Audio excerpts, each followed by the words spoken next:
জুলাই সনদের আইনি ভিত্তি এখনো হয়নি। গণভোট নির্বাচনের দিন হচ্ছে না নির্বাচনের আগে হচ্ছে সেটিরই কোনো সুরাহা হয়নি।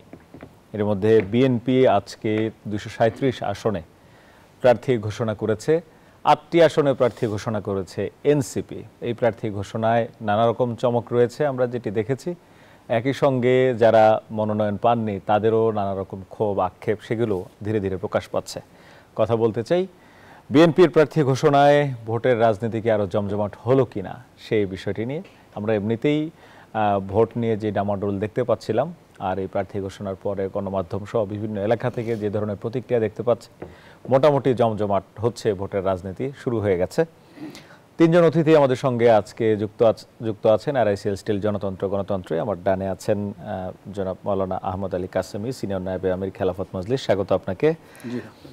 তারপরে আছেন পাবনা 4 আসনে সদ্য মনোনয়ন পাওয়া বিএনপির প্রার্থী, বিএনপি চেয়ারপারসনের উপদেষ্টা জনাব হাবিবুর রহমান হাবিব, স্বাগত আপনাকে।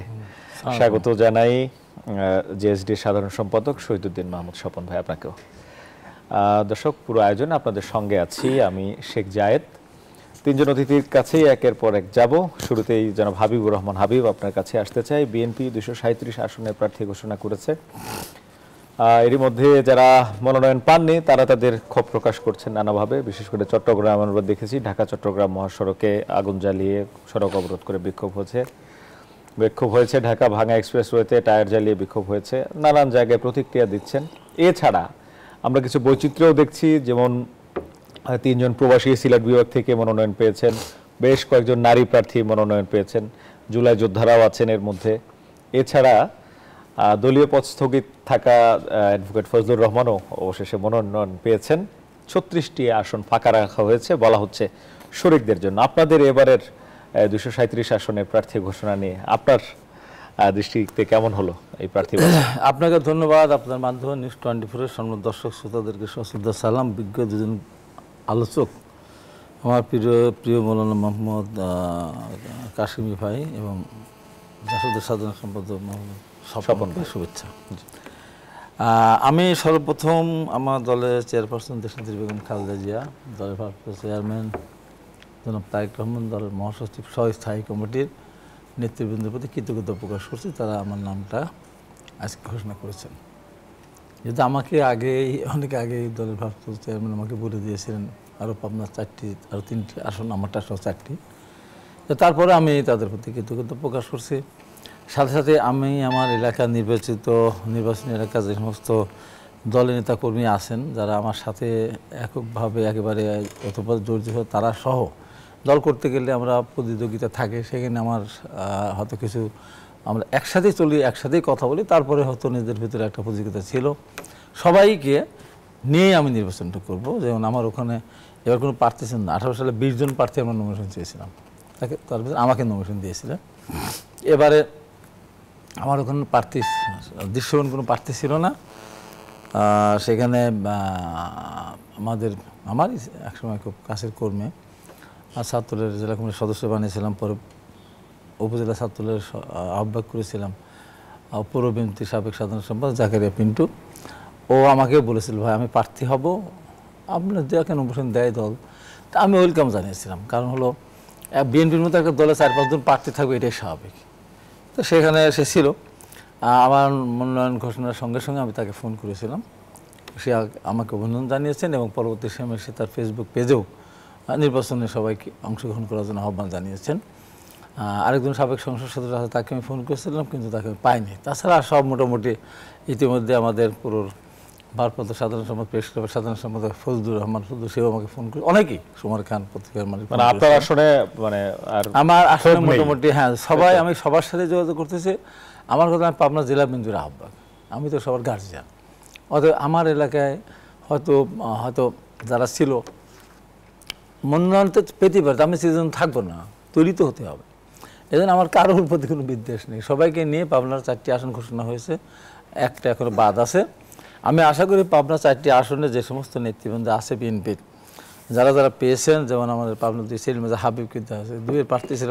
এই যে এবারের প্রার্থী বাছাই, মানে আপনি দেখেছেন প্রার্থী ঘোষণা তো নিশ্চয়ই ফলো করেছেন, আপনার কেমন মনে হলো প্রার্থী বাছাইটা? এবার অনেক বড় বড় নেতা বাদ আছে, একটা বড় দলে হাজার হাজার নেতাকর্মী আছে, সেখানে দু একটা এদিক ওদিক হতেই পারে, সবার মনোবল না। যেমন বিএনপি স্থায়ী কমিটির সদস্য নজরুল ইসলাম খান, বিএনপি নেতা রুহুল কবির রিজভী, হাবিব নবী খান সোহেল, শামসুজ্জামান দুদু, আসাদুজ্জামান রিপন, এরকম অনেক নেতারা বাদ আছে। এরকমের মানে কি পলিসি থেকে নির্বাচনের বাইরে রেখেছেন আমি বলি, আসলে? আমাদের 14 নেতা বিএনপি স্থায়ী কমিটির সম্মানিত সদস্য নজরুল ইসলাম খান কোনোদিনও নির্বাচন চানও না, ইলেকশন করেন না। রিজভী আহমেদও ইলেকশন পর্যন্ত করে নাই, আসাদ রিপনও এ পর্যন্ত নির্বাচন করে নাই, এবং হাবিব নবী খান সোহেল নির্বাচন করেছিল দুবার, একবার রংপুর থেকে কেন্দ্র করেছিল। হয়তো তাকে আরো ভালো কোনো কাজে লাগবে বলে হয়তো দল তাকে অন্য কোনো পরিকল্পনা। হ্যাঁ, অ্যাডভোকেট আব্দুল সালাম আছে জয়েন্ট সেক্রেটারি। আমাদের দলে যাদেরকে মনোনয়ন দেওয়া হয়নি, এই ধরনের লোকজনেরা আছে, তাদেরকে দেওয়াল অনেক ভালো ভালো কাজ করা হয়তো। এই নির্বাচনটা তো আমাদের জিতে আসার একটা ব্যাপার আছে, তো সেটা এই পলিসি হয়তো দল তাদেরকে সেই পলিসিতে হয়তো রেখেছে। যেমন এর আগে আমাকে 2007 সালে নমিশন দেওয়া হয়েছিল, 2008 সালে দিল না। 96 সালে যোগদান করার পর আমাকে দিল না। আমি সারা দেশ ম্যাডামের সাথে এককভাবে আমি তখন বক্তৃতা করতাম, ঘুরে বেড়াতাম সব জায়গাতে। 2008 সালে 7 সালে আমাকে দিল নির্বাচনটা, ইলেকশনটা 20 তারিখে 10 তারিখে বন্ধ হয়ে গেল, 1-11 হয়ে গেল। আমি ম্যাডামের সাথে, আমি এবং শামসুজ্জামান দুদু, আমরা সারা এলাকায় ম্যাডামের সাথে সফর সঙ্গে ছিলাম। তো এরকম আর কি, যে হয়তো দলের পলিসি এটা। আপনার প্রতিদ্বন্দ্বীরা কেমন অন্য দল? আমার বললাম তো, জাকির অন্য দলের প্রতিদ্বন্দ্বী, অন্য দলের প্রতিদ্বন্দ্বী ওখানে জামাতের সেক্রেটারি ছিলেন, এখন আমির। আমার বাড়ি ঈশ্বরদী, ওনার বাড়ি ঈশ্বরদী। আমি বিএনপির কনভেনার, উনি জামাতের আমির। উনি ছাত্রনেতা, রাষ্ট্রীয় বিশ্ববিদ্যালয়ে উনি সদস্য ছিলেন। যেমন আমাদের অ্যাডভোকেট ফজলুর রহমান, তার সদস্য স্থগিত করেছে, তাকে কিন্তু স্থগিত, তারপর তাকে কিন্তু মনোনয়ন দিয়েছেন।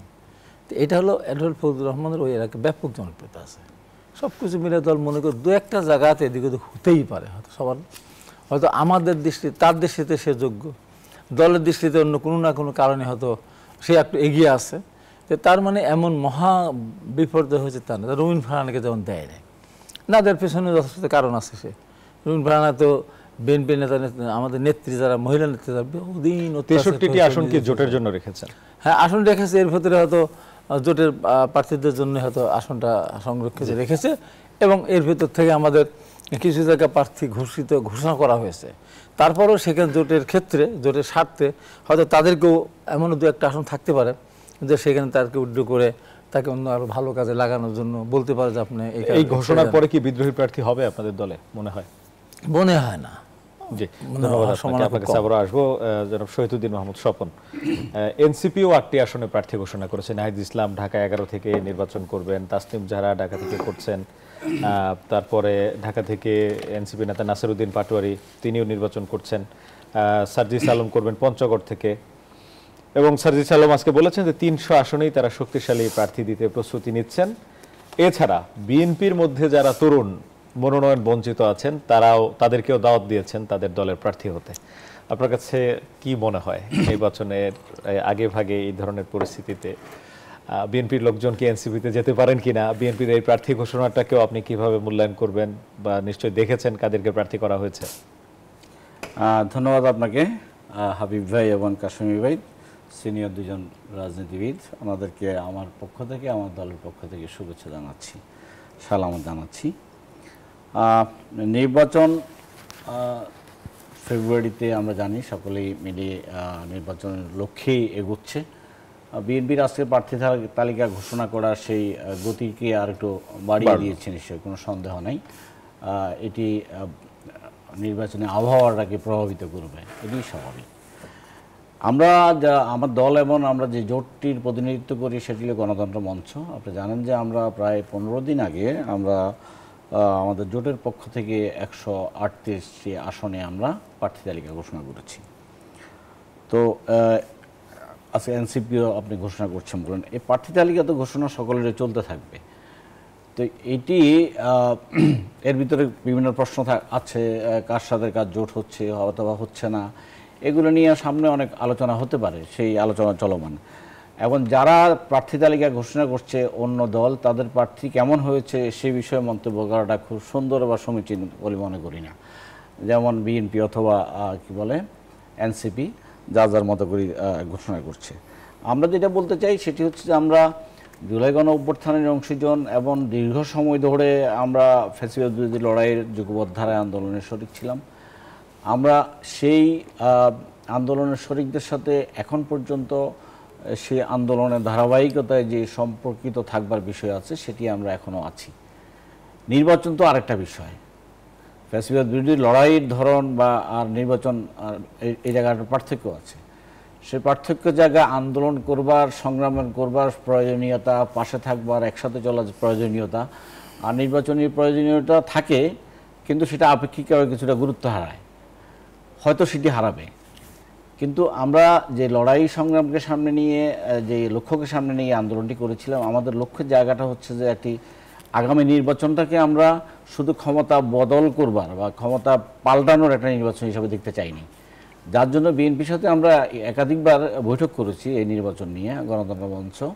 সেখানে আসন বন্টন অথবা আসন ভাগাভাগি নিয়ে কোনো আলোচনা হয়নি। আলোচনাটা হয়েছে যে আগামী নির্বাচনী বন্দোবস্তটা কী হবে, এই নির্বাচনটাকে আমরা কীভাবে দেখছি। আপনি জানেন যে 1970 সালে বাংলাদেশে একটা পলিটিক্যাল নির্বাচন হয়েছিল, যার লক্ষ্য ছিল স্বায়ত্ত শাসনের দাবি নিয়ে নির্বাচন হয়েছিল, কিন্তু আসলে আমরা মুক্তিযুদ্ধকে দেশ স্বাধীন করবো সেটা একটা লক্ষ্য ছিল। জুলাই গণঅভ্যুত্থানের মধ্য দিয়ে যে পুরা জাতির সামনে যে আকাঙ্ক্ষাটা তৈরি হলো, সে আকাঙ্ক্ষাকে বাস্তবায়ন করবার জন্য, বাস্তবে রূপায়িত করবার জন্য এই নির্বাচনটা একটা রাজনৈতিক নির্বাচন, শুধু ক্ষমতা বদলের নির্বাচন না। সুতরাং এটি নির্বাচনী আবহাওয়ার ভিতরে কতটা গুরুত্ব পাবে আমি ঠিক জানি না, কিন্তু ইতিহাসে এটি স্থান করে নেবে যে এই প্রত্যাশা ছিল 2026 নির্বাচনে জনগণের এই প্রত্যাশাটা ছিল। সেই প্রত্যাশা পূরণ করবার ক্ষেত্রে অংশীজন যারা বড় স্টেক হোল্ডার, তারা রাজনৈতিকভাবে এটাকে কতটা বিবেচনায় নিতে পারছেন। যে বন্দোবস্ত নিয়ে আপনারা কথা বলেছেন বিএনপির সঙ্গে, তখন কি কথা হয়েছিল, এখন কি সেটি বাস্তবায়ন হতে যাচ্ছে? দেখুন, জুলাই গণঅভ্যুত্থানের মধ্য দিয়ে একটা বিষয়, জুলাই গণঅভ্যুত্থান তার আগের থেকেই আমরা বলছিলাম যে শাসক এবং শাসন ব্যবস্থা বদলের লড়াই। আপনারা জানেন, সকলে আমরা স্লোগানটাকে সামনে আনার চেষ্টা করেছি। আমরা বলছি শাসক বদলানোর লড়াই আমাদের দেশে বহুবার হয়েছে, কিন্তু শাসক বদলে যাওয়ার পরেই পুরনো বন্দোবস্ত এখানে বহাল হয়, এখানে নতুন কিছু তৈরি হয় না, শুধু একজন চলে যায় আরেকজন এখানে আসন গ্রহণ করে। সেই জন্য এই জুলাই অভ্যুত্থানের আগেই আমরা যখন যুগপৎ ধারা আন্দোলন করছিলাম, তখন আমরা 31 দফা যুগপৎ আন্দোলন করছি। যদিও বিএনপি এটা এখন বলতে চায় যে বিএনপির 31 দফা, আমরা বলি যে যুগপৎ ধারার 31 দফা, মানে সকলের 31 দফা। সেটার সংস্কার প্রস্তাবগুলো আছে। এই প্রস্তাবগুলো কেন আনা হয়েছিল? তখনই চিন্তা করা হয়েছিল যে বাংলাদেশটা যেখানে শেখ হাসিনার ফ্যাসিবাদী শাসন, কর্তৃত্ববাদী শাসনটা যেখানে আসি দাঁড়িয়েছে, যে ধ্বংস তৈরি করা হয়েছে, যে মরুময় পরিস্থিতি তৈরি করা হয়েছে, এখান থেকে উত্তরণ করবার জন্য এই শাসন কাঠামোর পরিবর্তন করা ছাড়া এটা সম্ভব নয়। না হলে এটিকে ব্যবহার করে আবার ফ্যাসিবাদ তৈরি হওয়ার সম্ভাবনাটা জারি থাকবে। সেই লক্ষ্যে এই জুলাই গণঅভ্যুত্থানের প্রত্যাশাটা তৈরি হয়েছে। এবং তার পরবর্তী সময় আপনারা দেখেন সংস্কার কমিশন, ঐক্যমত্য কমিশন, এই সমস্ত কাজগুলো করবার প্রধান লক্ষ্য হচ্ছে ক্ষমতা কাঠামোর ভিতরে এক ব্যক্তির শাসন যেন চূড়ান্ত সিদ্ধান্তের মালিক না হয় সেটি নিশ্চিত করা। সেই জন্য পার্লামেন্টের উচ্চকক্ষের কথা হয়েছে, প্রধানমন্ত্রী এবং রাষ্ট্রপতির ক্ষমতা ভারসাম্যের কথা হয়েছে, সেখানে 70 অনুচ্ছেদ সংশোধন করা হয়েছে, সাংবিধানিক এবং সংবিধিগত প্রতিষ্ঠানগুলোকে নিয়োগের ক্ষেত্রে ভারসাম্য আনার চেষ্টা করা হয়েছে। এই চেষ্টাগুলো করার অর্থ কী? পার্লামেন্টের উচ্চকক্ষ পিআরের দাবি তোলা হয়েছে, এগুলো অর্থ কী? অর্থ হচ্ছে যে প্রচলিত পদ্ধতি আমাদের এখানে বহাল আছে, সেই পদ্ধতিকে আপনি ব্যবহার করতে পারেন এমনভাবে যে আপনি এককভাবে যা করতে চাইবেন তাই হবে, এর বাইরে কিছু করবে না, যেটি শেখ হাসিনা প্রমাণ করেছে, বা তার অতীত সময়ও আমরা ভালো মন্দ মিলিয়ে আমরা এর থেকে বেরোতে পারিনি।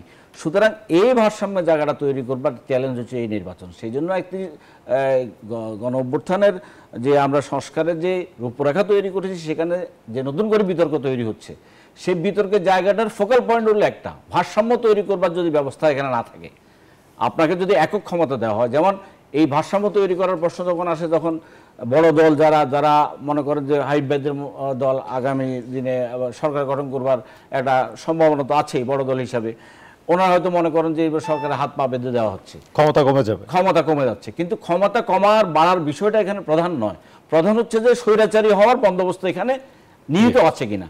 সেটার থেকে রক্ষা পেলে যে দলটি ক্ষমতা যাবে সেই দলও স্বৈরাচারের হাত থেকে রক্ষা পাবে, সেই দলও পালানোর হাত থেকে রক্ষা পাবে। সুতরাং সেই বন্দোবস্তটা করবার চ্যালেঞ্জ হচ্ছে আগামী নির্বাচন। সেই চ্যালেঞ্জটি নেবার যারা অংশীদার হবেন, যারা দায়িত্বশীল হবেন, যারা ভাববেন, তারাই আগামী দিনে রাষ্ট্র পরিচালনা বলেন, রাজনীতি বলেন, তারা মূল স্টেক হোল্ডার হবে। আর যদি তা করতে আমরা ব্যর্থ হই, আগামী নির্বাচনটা যদি আমরা সেভাবে দেখতে ব্যর্থ হই, অথবা এই বন্দোবস্তের কথা যেটি আমরা বলছি, আমরা সকলে মিলে ছোট দল বলি, বড় কথা বলা হয় যে ওরা যারা ভোট নাই তারা এই জাতীয় কথা বলে, এই আলোচনাগুলো আছে, এগুলো আমাদের ঘায়েল করে, আমাদেরকে আক্রমণ করে। কিন্তু আমরা মনে করি যে এর মধ্য দিয়ে বড় দল ছোট দল সকলের স্বার্থ রক্ষা হবে। দেশের সবচেয়ে বড় হচ্ছে দেশের জনগণ রাষ্ট্রের মালিকানা ফিরে পাবে। আপনার কাছে আবার আসবো মাওলানা আহমদ আলী কাসেমি, এই প্রসঙ্গটিতে আমরা বিরতির পর কথা বলবো যে জুলাই সনদ, গণভোট এগুলো কোথায় আটকে আছে। আহমদ আলী কাসেমি, আপনার কাছে জানতে চাই প্রার্থী ঘোষণা, আপনারাও প্রার্থী ঘোষণা করেছেন, জামায়াত প্রার্থী ঘোষণা করেছে, অন্যান্য দলও ঘোষণা করেছে, বড় দল হিসেবে বিএনপি আজকে 237 আসনে প্রার্থী ঘোষণা করলো। বিএনপির এই প্রার্থী তালিকা, প্রার্থী ঘোষণা, প্রার্থী বাছাইটাকে আপনি কিভাবে মূল্যায়ন করবেন? বিসমিল্লাহির রহমানির রহিম। সম্মানিত সঞ্চালক, আমার বিজ্ঞ দুইজন আলোচক এবং শ্রোতাবৃন্দ, আমরা এটাকে কিভাবে দেখছি, আসলে ব্যাপার হলো বিএনপি একটা দল, তারা তাদের বিভিন্ন চিন্তা ভাবনা এখানে আছে প্রার্থী ঘোষণার ক্ষেত্রে। আমি যদি খুব সহজভাবে দেখি আর কি, যে প্রার্থী ঘোষণাটা এর মধ্যে তেমন কোনো নতুনত্ব আমি খুব একটা দেখিনি আর কি, যেটা আপনি মানে চমক, মানে কারণ বিগত 15 থেকে 17 বছর যাবৎ বিএনপি ক্ষমতার বাহিরে, এর মধ্যে কিন্তু এই জেল, জুলুম, আন্দোলন, সংগ্রাম, হ্যাঁ, এইগুলার মধ্যে কিন্তু অনেক নতুন মুখ যারা রাজপথে আমরা দেখছি যে যারা তৈরি হয়েছে। কিন্তু মানে আমি এটা বলি না যে, কিন্তু এই যে প্রার্থী যেগুলো ঘোষণা হয়েছে এগুলোর মধ্যে আমরা সেই পুরাতন লোকদেরকেই দেখতে পাচ্ছি। অনেকেই নতুন আছেন না, অনেকেই, মানে নতুনের সংখ্যাটা কিন্তু খুব বেশি না, পুরাতনের সংখ্যাটা তুলনামূলকভাবে বেশি। আচ্ছা, সেটা যাই হোক, কিন্তু কোনো চমক, বড় ধরনের কোনো চমক দেখা যায় নাই, এবং কি অনেক বিতর্কিত ব্যক্তিদেরকেও এই প্রার্থী তালিকার মধ্যে রাখা হয়েছে। এটা তাদের ব্যাপার, রাখতেই পারেন, বিভিন্ন বিবেচনা আছে, তার বিভিন্ন বিবেচনার কারণে যেমন তারা রাখছে। বিতর্কিত না, বিতর্কিত যে দেখেন যে ফজলু সাহেব আমাদের কিশোরগঞ্জের, তাকে তো তার সদস্য পদ স্থগিত করা হয়েছিল, এখনো স্থগিত আছে। হ্যাঁ, তো এখনো স্থগিত থাকে, কিন্তু উনি প্রার্থী তো হয়ে গেছেন। ওনার প্রার্থী পদ স্থগিত, আর প্রার্থী হয় কি হবে যদি তিনি পদে বিএনপির পদেই না থাকেন, তো বিএনপির হয়ে উনি কিভাবে নির্বাচন করবেন, কি হবে? সুতরাং আমার মনে হয় যে এটা যেহেতু ওনাকে দিয়েছে, সেজন্য হয়তো এটা স্থগিত আদেশ, সেটা প্রত্যাহার করছে কিনা এটা আমি জানি না, প্রত্যাহার করতেও পারে। তো এই হিসাবে বিভিন্ন দল ওনারা এখন, আমি এটাকে দেখতেছি যে বিএনপি তো প্রার্থী ঘোষণা করছে প্রায় শেষে, জমাত করছে আমাদের খেলাফত মজলিস, বাংলাদেশ খেলাফত মজলিস, চরমনায় বিভিন্ন দল কিন্তু তাদের প্রার্থী ঘোষণা করছে। খেলাফত মসজিদ 256 আসনে প্রার্থী ঘোষণা করছে আমাদের, যাই হোক, কিন্তু এই ঘোষণাটা আর বিএনপির ঘোষণা, এখন এইটা কি প্রধান উপদেষ্টা বা বর্তমান সরকার নির্বাচন, এই যে কিছু আপনি আলোচনা করবেন, জুলাই সনদের আইনি ভিত্তি না দিয়া তড়িঘড়ি একটা নির্বাচনের দিকে চলে যাওয়ার কোনো কৌশল কি না?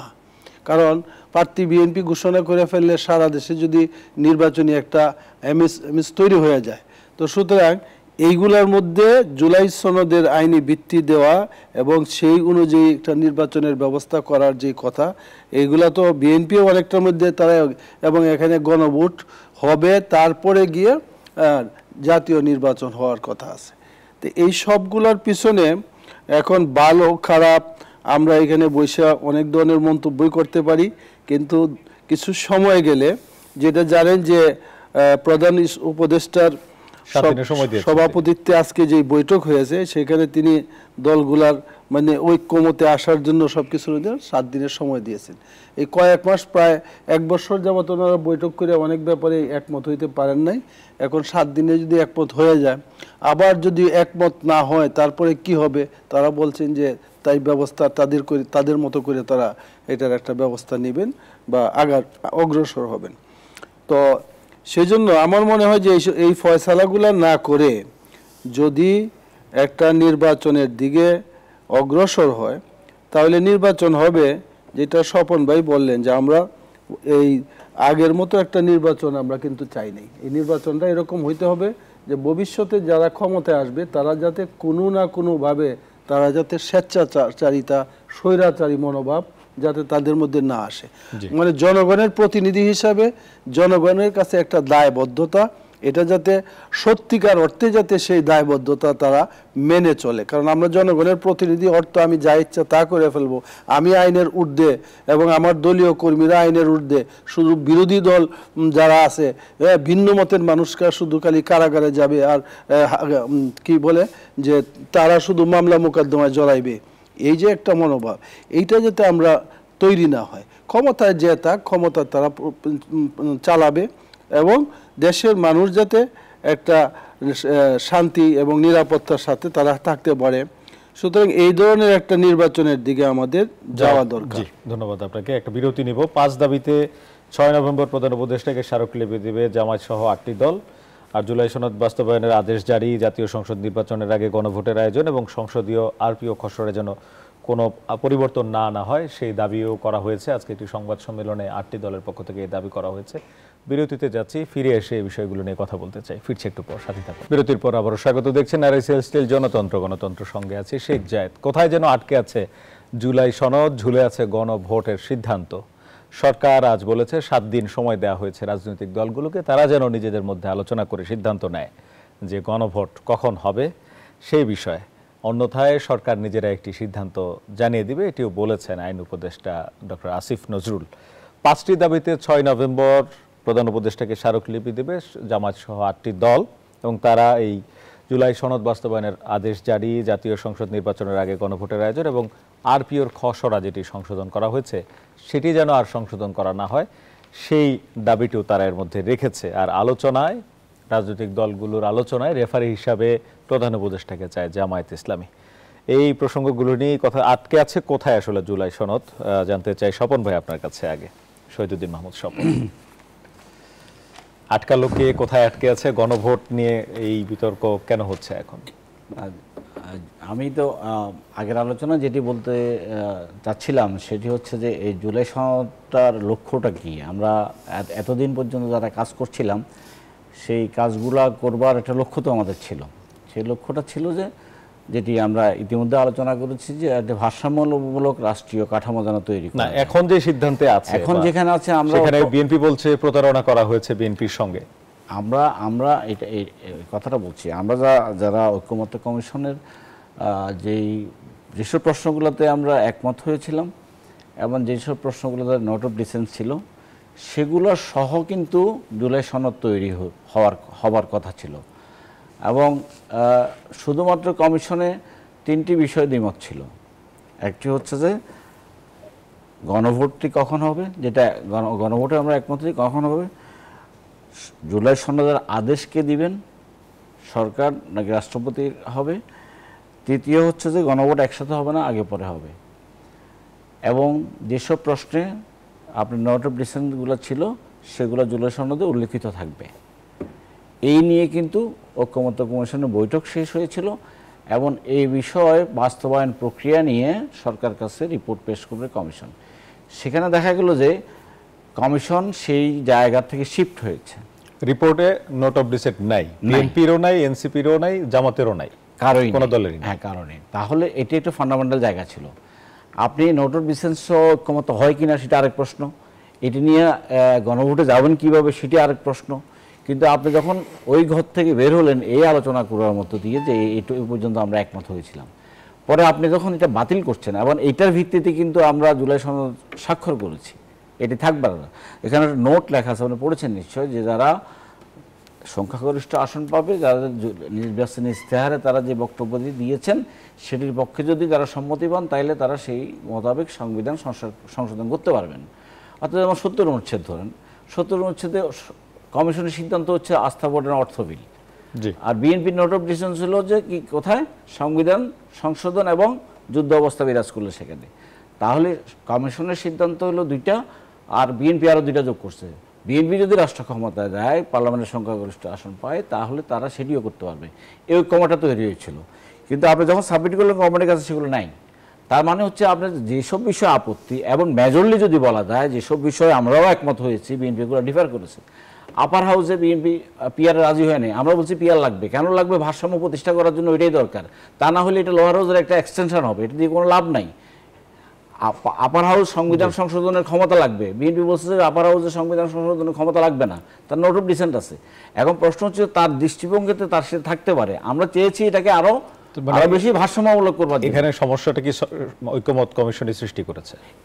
এখন যে সমস্যাটা তৈরি হয়েছে সেটি হচ্ছে যে যেসব প্রশ্নে একমত এবং যেসব প্রশ্নের নোট অফ ডিসেন্ট তা নিয়েই গণভোটে যাওয়ার কথা, এবং সেই ক্ষেত্রে যারা সে ম্যান্ডেটটা পাবে তাদের ইশতেহারে যদি ঘোষণা করে যে আমরা আপার হাউসটা এইভাবে চাই, তাহলে কমিশনের সিদ্ধান্ত পিআরের ভিত্তিতে হবে, কিন্তু তারা যদি ম্যান্ডেট পায় তাহলে তাদের মতো করে সেটা করতে পারবে, এটুকু ঐক্যমত ছিল।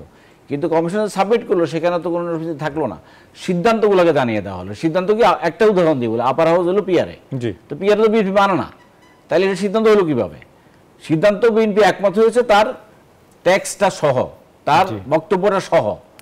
এখন আপনি সরকারের কাছে যেটা পেশ করলেন সেখানে সেই ট্যাক্সটা নেই, তাহলে এর সমাধানটা কি? এই বিতর্কের সমাধান তো আপনি এখানে খুঁজে বের করা দরকার ছিল। তাইলে আগেই আমাদের সকলেই এই চেষ্টাটা করা দরকার ছিল যে আমরা এই নোট অফ ডিসেন্ট কমিয়ে আনি কিভাবে একটা জায়গায় পৌঁছাতে। এই যে এত আলোচনা আর কি সময় নষ্ট হলো, এবং সে আলোচনাটা অনেকেই বলতে চান যে নোট অফ ডিসেন্স গণভোট হয় কিনা। তাইলে কি এতদিনকার আলোচনার ভিতরে সে আলোচনা উঠতে পারতো যে নোট অফ ডিসেন্স গণভোট হয় না? কিন্তু তখন তো বলা হয়েছিল যে নোট অফ ডিসেন্স গণভোট হবে। আর একটা কথা যেটা বলি সেটা হচ্ছে এই নোট অফ ডিসেন্স থাকবার পরে এখন সরকারের পক্ষ থেকে যে দায়িত্বটা দেওয়া হলো, আমি মনে করি যে এটা একটা পজিটিভ জায়গা। আমরা অনেক সময় নষ্ট করেছি, অনেক জনগণের আকাঙ্ক্ষার বিপরীতে আমরা রাজনৈতিক দলগুলো দাঁড়িয়েছি। আমরা যারা জুলাই সৈনিক অভ্যুত্থান, গণ অভ্যুত্থানের আমরা চেতনাধারী নিজেদেরকে দাবি করছি, তারা যে বিভাজিত অবস্থায় দাঁড়িয়ে আছি সেটির জন্য যে কতটা আশঙ্কা আমাদের সামনে আছে সেটি আমরা বিবেচনা নিচ্ছি না। সেই ক্ষেত্রে সরকার যে সুযোগটা, যে আহ্বানটা জানিয়েছে রাজনৈতিক দলগুলোর প্রতি, রাজনৈতিক দলগুলো যদি দায়িত্বশীলতার সাথে এই বিষয় ছাড়া দেয় এবং এই বিষয়ে যদি কাজ করবার উদ্যোগ গ্রহণ করে, একটা সমঝোতায় পৌঁছানোর চেষ্টা করে, দেশের জন্য ভবিষ্যতের জন্য মঙ্গলজনক। আমরা গণতন্ত্র মঞ্চ, আমাদের দলসহ আমরা ইতিমধ্যে আজকে আমরা সিদ্ধান্ত নিয়েছি এই প্রশ্নে বৃহত্তর রাজনৈতিক যারা স্টেক হোল্ডার, যারা একদম বিপরীতমুখী অবস্থানে দাঁড়িয়ে আছে, তাদের সাথে আমরা অনানুষ্ঠানিকভাবে কথা বলবো, যাতে করে এই সরকারের যে আহ্বান সেটিকে সাড়া দিয়ে আমরা যেন একটা জায়গায় পৌঁছে যাই। আরেকটা আমি শেষ করি, যদি এটা সমাধান না হয়, সরকার বলছে সরকার নিজে সিদ্ধান্ত নেবে, সেটা একটা বিভাজিত সিদ্ধান্ত হবে।